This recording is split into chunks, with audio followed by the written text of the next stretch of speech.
wasn't from our Prophet ﷺ. It was a mistake made by Khalid ibn al-Walid. Now remember, Khalid ibn al-Walid, when did he convert? Just before. He's a brand new Muslim, right? So he makes a very, very serious mistake.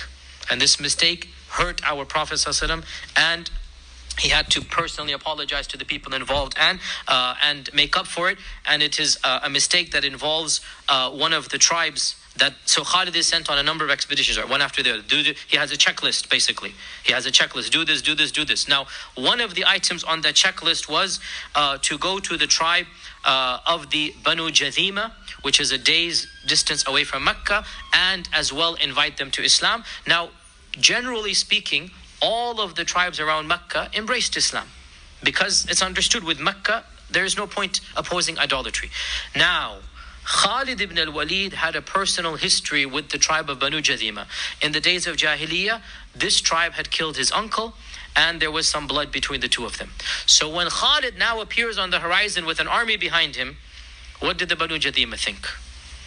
They thought war. They thought attack.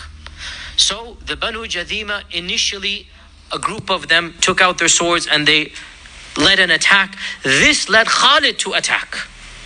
And he was a new Muslim, and he made a very big mistake, which is that when other members of the tribe, now obviously if you're attacked, you're going to attack back, but other members understood what's going on, and they announced their submission to Islam. They announced, no, we're along with the rest of the people. And we know in our religion, we know this from Ali ibn Abi Talib's story of the man who spat on him, and then, we all know this, right? Even on the battlefield, you give up right then and there. If somebody says, Ashhadu an la ilaha illallah, Ashhadu Rasulullah, right then and there, we all know the story of Ali ibn Abi Talib with the sword pulled out. And the man at the very end, he does this, right? And and the story of Usama ibn Zayd, we talked about this as well. That the man who embraced Islam right at the very end, and Usama still ended up killing him in the process and became so angry at him. And said, did you open up his heart? And did you see why? Are you in charge of his heart? Now Khalid didn't know any of this stuff. Khalid did not know any of this. He's a brand new Muslim. He put in charge. So when a group attacked, he attacked back, and he attacked according to the customs of Jahiliyyah, which is no mercy. No mercy. You attack me, end of story. We're going to kill all of you. Now, he didn't end up killing all of them, but he did kill a lot of innocent people. He ordered the other Sahaba to attack, and the other Sahaba said, no, we're not going, the senior Sahaba. Amongst them, Abdullah ibn Umar. Amongst them, Abdurrahman ibn Auf. They disobeyed a leader, because in Islam, you're only allowed to obey a leader when he commands you that which is allowed, right? And this is a clear instance of them disobeying a leader.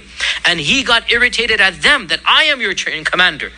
Right, even though they were senior to him in Islam, but because he was militarily senior, you understand he was appointed as a military leader. He said, I'm your commander. And Ibn Auf said, no, I'm not going to attack. And so he became angry at Abdurrahman ibn Auf, and he gave him a vile curse and whatnot. And one of the causes for confusion as well appears to be that the tribe of Banu Jathima did not say the appropriate phrases even. They didn't say aslamna. They said saba'na, saba'na. Now, if you remember from our Meccan class, the Arabs would consider the new religion of Islam to be Sabianism, as-Sabi'un. And they would call Islam saba'ta. You have embraced Sabianism, right? So they would call Islam Sabianism. So this group said saba'na, saba'na. And the other senior companions understood the reference, and they didn't do anything. But Khalid ibn al-Walid, already angered because of the attack, did not take this into account. He didn't understand, he didn't know the sanctity of this, so he did end up killing some of the people who should not have been killed. Immediately, news reached back to the Prophet ﷺ, and this hadith is in Bukhari and Muslim. It's well known. These are all well known hadith. The first thing the Prophet ﷺ did, he stood up, he faced the Kaaba, he raised his hands, and he said, Allahumma inni abra'u layka bima fa'ala Khalid. Oh Allah, I absolve any responsibility for what Khalid has done. I didn't command him to do that. Oh Allah, I didn't command him to do that. That's basically what he's saying. Oh Allah, I absolve myself of the actions of Khalid ibn al-Walid. I did not command him to do that. And he sent Ali immediately to resolve the issue.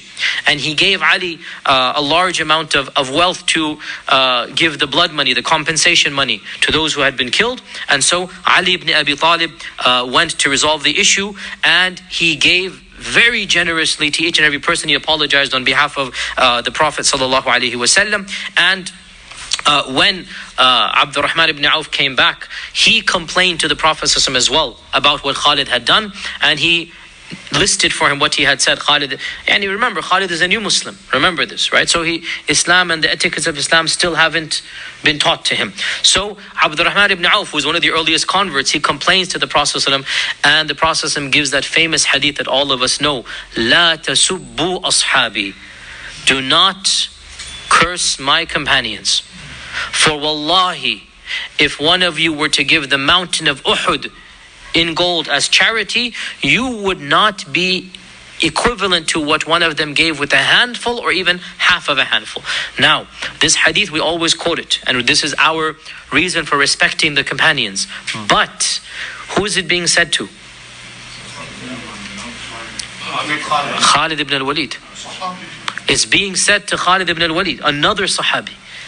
And Khalid ibn al-Walid is being told, you had better not curse the senior companions, because if you were to give the mountain of Uhud in gold, it would not be equivalent to half of what they gave.